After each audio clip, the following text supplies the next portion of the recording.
दोस्तों, आज की कहानी आपको सोचने पर मजबूर कर देगी। अक्सर हम कई मौकों पर कुत्तों का नाम लेकर मिसाल दिया करते हैं। किसी को गाली देते हैं तो कुत्ते का नाम जुबान पर आता है। गाली आदमी को देते हैं पर नाम कुत्ते का बदनाम होता है।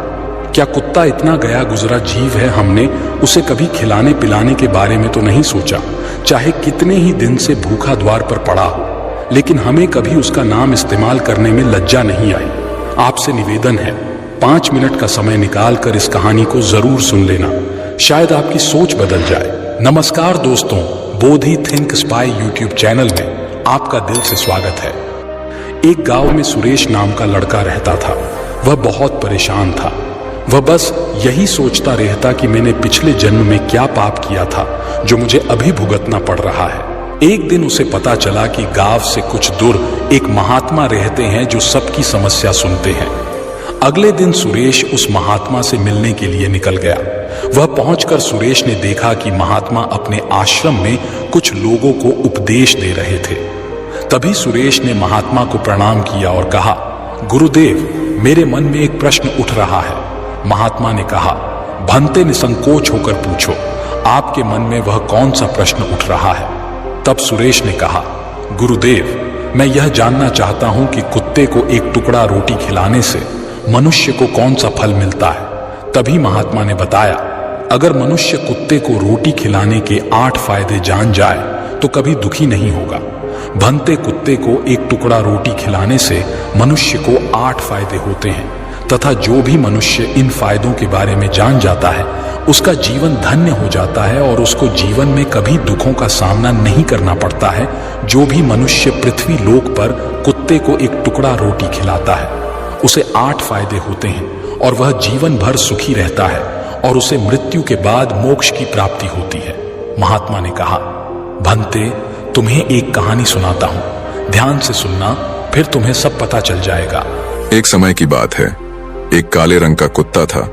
वह बहुत ही लाचार था और भूखा प्यासा था। वह गांव में सभी के घर घर जाता था, परंतु उसे कोई भी व्यक्ति रोटी का एक टुकड़ा भी नहीं देता था। वह भूख के मारे इधर उधर घूमता रहता। एक दिन वह गांव के बाहर नदी के किनारे एक ऋषि के आश्रम पर पहुंच गया और ऋषि से कहने लगा, हे मुनिवर, मुझे लगता है आप बहुत ही विद्वान तथा ज्ञानी हैं, इसीलिए मैं भूखा प्यासा आपके पास आया हूं। कृपा करके आप मुझे एक टुकड़ा रोटी का दे दीजिए, जिसे मैं खाकर अपनी भूख को शांत कर लूं। तभी वह ऋषि कहते हैं, हे स्वान, क्या तुम्हें गांव में एक टुकड़ा रोटी का किसी ने नहीं दिया जिसे तुम खाकर अपनी भूख मिटा सको। वह कुत्ता ऋषि से कहता है, हे मुनिवर, मैं आपको क्या बताऊं, आप मेरी बातों पर विश्वास नहीं करोगे। तभी वह ऋषि कहते हैं, स्वान तो बताओ, तुम्हारी बातों पर मैं विश्वास अवश्य करूंगा, मुझे तुम बहुत ही लाचार दिखाई पड़ते हो। तभी वह कुत्ता कहता है, ठीक है मुनिवर, मैं आपको अपनी बीती बताता हूं। कुत्ता ऋषि से कहता है, हे मुनिवर, दुनिया के लोगों, हम पर रहम करो। हमारा कोई घर नहीं होता है, कोई आसरा नहीं होता है, कमाकर खाना हमें नहीं आता है, हमें वस्त्र भी पहनने का ज्ञान नहीं है, इसलिए सर्दी गर्मी और बरसात में हम ऐसे ही घूमते रहते हैं। हमें पढ़ना लिखना भी नहीं आता। मुनिवर, आपकी तरह हमें अनुशासन नहीं आता, हमें आपकी तरह बोलना नहीं आता। यह हमारा दुर्भाग्य ही समझिए, परंतु हमें आपकी तरह भूख भी लगती है। चोट लगने पर हमें आपकी तरह पीड़ा भी होती है, हमें आपकी तरह रोना भी आता है। बस इन्हीं 3 कामों में हम आपकी बराबरी करते हैं, इसलिए हम पर दया दिखाइए, हमें और कष्ट मत दीजिए। ईश्वर ने तो हमें वैसे भी कष्ट देकर ही भेजा है, ऊपर से आप लोग हमें परेशान करते हैं। हम आपकी तरह मनुष्य नहीं हैं, हम पराधीन जीव हैं। जब हमारा जन्म हुआ उस समय हमारे आंख कान बंद थे, कह नहीं सकते कि उस समय आपके जन्म पर जैसे नाच गाना होता है, बाजे बजते हैं, खुशी मनाई जाती है, हमारे जन्म पर भी यह सब हुआ होगा। हमारे जन्म पर किसने खुशी मनाई होगी। हम जिस बिछौना पर थे वह रुई का नरम तो था, सर्दी बिल्कुल नहीं लगती थी। मैं मन में सोच रहा था कि किसी बड़े घर में पैदा हुआ हूं, लेकिन जब हमारी आंख खुली तो मैंने देखा कि हमारी माँ, जिसे आप लोग कुतिया बोलते हो, वह अपने 5 बच्चों को छाती से चिपकाकर एक राह के ढेर में पड़ी थी। हम 5 भाई थे, बाकी 4 भाई तो लाल और भूरे रंग के थे। मैं अकेला ही काले रंग का था। सबसे छोटा मैं ही था, इसलिए कमजोर था मेरी माँ। हम लोगों के पास कम ही आती थी, क्योंकि उसे भी अपने भोजन की व्यवस्था करनी पड़ती थी। यदि वह ना खाती तो हमें दूध कहां से पिलाती। उस एक माँ पर हम 5 भाई निर्भर थे। वह बेचारी अपने भोजन के लिए इधर उधर दौड़ती रहती थी। कभी भोजन मिल भी जाता था, कभी नहीं भी मिलता था, लेकिन वह हमेशा हम 5 का बड़ा ख्याल रखती थी। आखिर वह हमारी माँ थी। वह रात भर जागकर गांव की रखवाली करती थी। किसी की मजाल नहीं थी कि कोई अनजान आदमी बुरी नीयत से गांव की तरफ भी झांक जाए। दूसरे गांव के कुत्ते भी हमारी माँ के डर से गांव में नहीं आते थे। गांव के किसी किसान के खेत में कोई जानवर खड़ी फसल खाने आते तो हमारी माँ उसे दौड़कर भगा देती। गांव वालों के लिए इतना सब करने के बाद भी कोई मनुष्य तो हमारी माँ को भोजन तक नहीं देता था। भोजन के लिए हमारी माँ को मजबूर होकर छीना झपटी करनी पड़ती थी। कई बार तो लोग उसे लाठी डंडों से पीट पीट कर भगा देते थे। बेचारी उस दिन भूखी प्यासी रहकर पेट की आग से जलती रहती थी। वह कहता है, हे मुनिवर, आखिर भूख तो हमें आपकी ही तरह लगती है। ऊपर से उसे अपने 5 बच्चों की चिंता भी लगी रहती थी। आखिर माँ जो थी, भूख उसे चैन से बैठने नहीं देती थी, और गांव वालों का भी उसे देखकर हृदय नहीं पसीजता था। तो बेबस होकर उन लोगों के घरों में चोरी से घूमना पड़ता था, और खाने की कोई चीज मिल जाती तो उसे खाकर अपने पेट की आग बुझा लेती थी। कई बार तो लोग उसे खाने की वस्तु ले जाते हुए देखते तो लाठी डंडे लेकर उसके पीछे पड़ जाते। कुछ निर्दय लोग तो कई बार उसे घर के अंदर बंद करके पीटते थे। हमारी माँ का बुरा हाल कर देते थे। फिर वह कुत्ता आरशी से कहता है, हे मुनिवर, हमारी माँ ने क्या बिगाड़ा था? उसने सिर्फ अपने पेट के लिए भोजन ही तो चुराया था। चोरी करने का हमें कोई शौक नहीं है, पर पापी पेट हमें यह सब करने के लिए मजबूर कर देता है। एक दिन की बात है, बड़ी जोरदार बरसात हो रही थी, ओले पड़े थे, ठंडी हवा चल रही थी। उस ठंड में ठिठुरकर हमारे 3 भाई मर गए। उस दिन हमारी माँ बहुत रोई थी, लेकिन मनुष्य हमारी पीड़ा को नहीं समझा, क्योंकि उसके बच्चे थोड़े ही मरे थे। फिर वह कुत्ता कहता है, हे मुनिवर, अब हम सिर्फ 2 भाई रह गए थे। हमारी माँ हम दोनों की अच्छे से देखभाल करने लगी। फिर एक दिन उसी गांव में एक सेठ के घर पर दावत चल रही थी और अनेक प्रकार की मिठाइयां बन रही थीं। सेठ जी के घर काफी मेहमान आए हुए थे। हमारी माँ कुछ खाने की तलाश में बार बार उधर जाती, लेकिन लोग उसे दुत्कार कर भगा देते थे। किसी को उस पर इतना भी तरस नहीं आया कि एक रोटी उस बेचारी को खाने को फेंक दे। एक रोटी से उनका क्या बिगड़ जाता। मेरी माँ बार बार जाती और वहीं खड़ी खड़ी देखती रहती थी। सेठ जी के आंगन में दावत खाने का सिलसिला चालू हुआ। भोजन परोसा जाने लगा। मेरी माँ भी वहीं जाकर पूंछ हिलाने लगी। खाना परोसने वाला आदमी जब किसी काम से भीतर गया तो मेरी माँ दबे पांव रोटी लेने को चल पड़ी। फिर दूसरे आदमी ने मेरी माँ को जाते हुए देख लिया तो चारों ओर से लोग चिल्ला चिल्लाकर उसकी तरफ भागे। मेरी माँ उनकी चीख सुनकर घबरा गई। 2-3 आदमी लाठी लेकर उसके पीछे बड़े बेहरमी से दौड़े।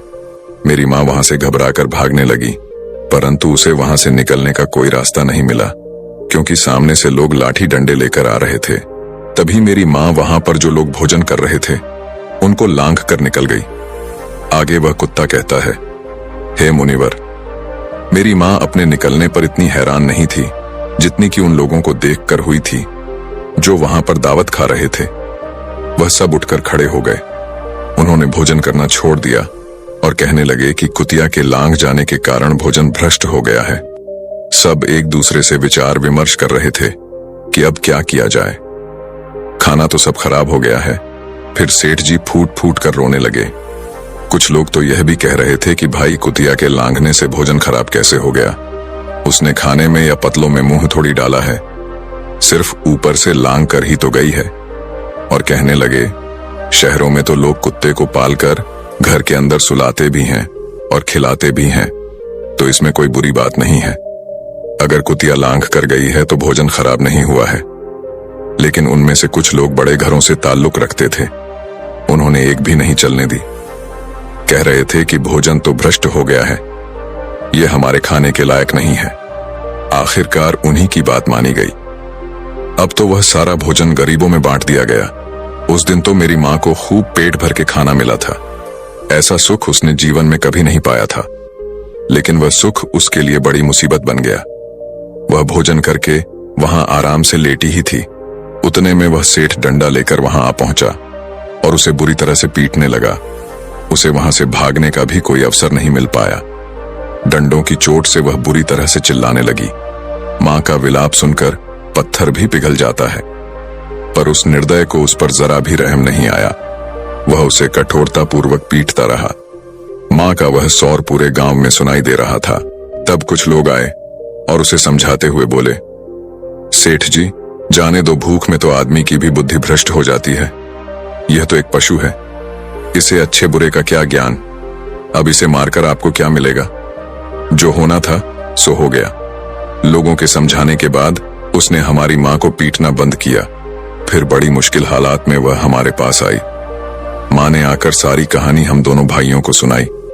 हमने सोचा कि कितना कष्ट भरा है। हम कुत्तों का जीवन, आदमी एक रोटी के टुकड़े के बदले एक चोर के जितना पीटता है, बेकार है। ऐसे लोग जो हम लोगों की पीड़ा को नहीं समझते, वह कुत्ता कहता है, हे मुनिवर। एक दिन की बात है, उसी गांव के बाहर एक ब्राह्मण आकर ठहरा हुआ था।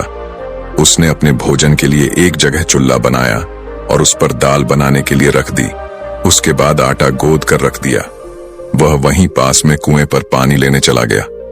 इधर कहीं से मेरी मां भी घूमती हुई वहीं पहुंच गई। उसने आटे को देखा तो सोचने लगी कि शायद इस आटे का कोई मालिक नहीं है। यही सोचकर वह उस आटे को खाने लगी। उधर उस ब्राह्मण ने कुएं के पास से देखा कि उसका आटा एक कुतिया खा रही है, तो वह बड़ा दुखी हुआ। वह बेचारा रोने लगा, क्योंकि वह भी 2 दिनों का भूखा और थका हुआ था। कुछ लोगों ने उसे कहा, अरे ब्राह्मण देवता, इस कुतिया ने तुम्हारा भी आटा बिगाड़ दिया। कल तो इसने सेठ जी की पूरी रसोई बिगाड़ कर रख दी। ब्राह्मण दुखी होता हुआ बोला, भाई मुझे क्या मालूम था, यह दुष्ट कुतिया मेरे आटे को खाने के लिए घात लगाए बैठी है। ब्राह्मण ने न आव देखा न ताव लाठी लेकर उस कुतिया के ऊपर टूट पड़ा। मां उस आटे को ठीक से खा भी नहीं पाई थी, पर उससे ज्यादा कि उस पर लाठी बरस गई। महीनों तक मेरी मां लड़खड़ाते हुई घूमती रही। तब उस दिन समझ में आया कि आदमी कितना खुदगर्ज है। हम उसका कोई भी कार्य करते हैं तो भी वह हमें नहीं समझता। आगे वह कुत्ता कहता, हे मुनिवर, हमारी कमी यह है कि हम उन्हीं मतलबी इंसानों के अधीन रहना चाहते हैं, जो हमें कष्ट देता है, जो हमें प्यार से खिलाता है। हम उसके कितने काम आते हैं यह नहीं पता। उनके घर की रखवाली तो करते ही हैं, साथ ही साथ और भी बहुत सारे लाभ हैं जिन्हें मनुष्य नहीं जानता। महात्मा ने कहा, यदि मनुष्य कुत्ते को रोटी खिलाने के फायदे जान जाए तो अपने जीवन में होने वाले नुकसान से बच सकता है।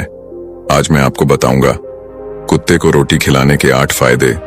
मनुष्य को पता नहीं है कि जब भी घर में रोटी बनाई जाती है तो सबसे पहली रोटी गौ माता की होती है और पिछली रोटी कुत्ते की होती है। महात्मा ने कहा, ऐसा ही विधान भगवान ने बनाया था, लेकिन भगवान के बनाए उस विधान को भूलकर मनुष्य अगली और पिछली रोटी स्वयं ही खा जाता है। इसका दुष्प्रभाव उसके जीवन पर पड़ता है।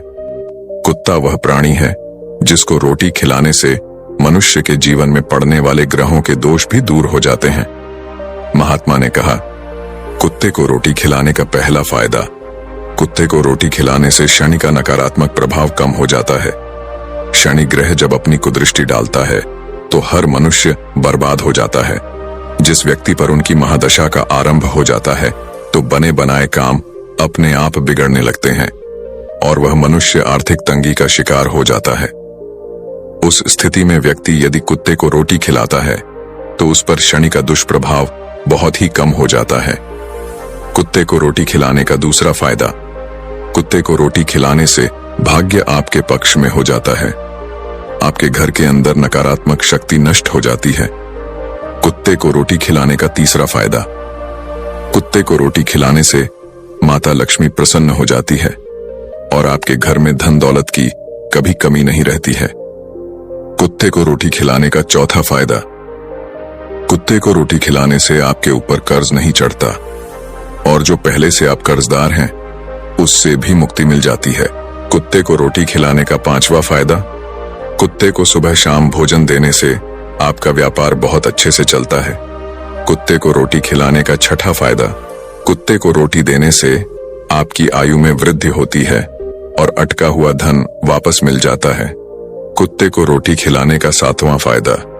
कुत्ते को रोटी देने से हमेशा आपका स्वास्थ्य अच्छा बना रहता है और मानसिक रूप से आप मजबूत रहते हैं। आपका मन हमेशा ऊर्जावान रहता है। अच्छे विचार आपके मन के अंदर आते हैं। कुत्ते को रोटी खिलाने का 8वां फायदा। कुत्ते को रोटी खिलाने से भगवान प्रसन्न रहते हैं, क्योंकि भगवान को समस्त जीवों की चिंता रहती है और जो समस्त जीवों पर दया दिखाता है, भगवान भी उस मनुष्य से हमेशा प्रसन्न रहते हैं। भगवान की कृपा सदैव उस परिवार पर बनी रहती है।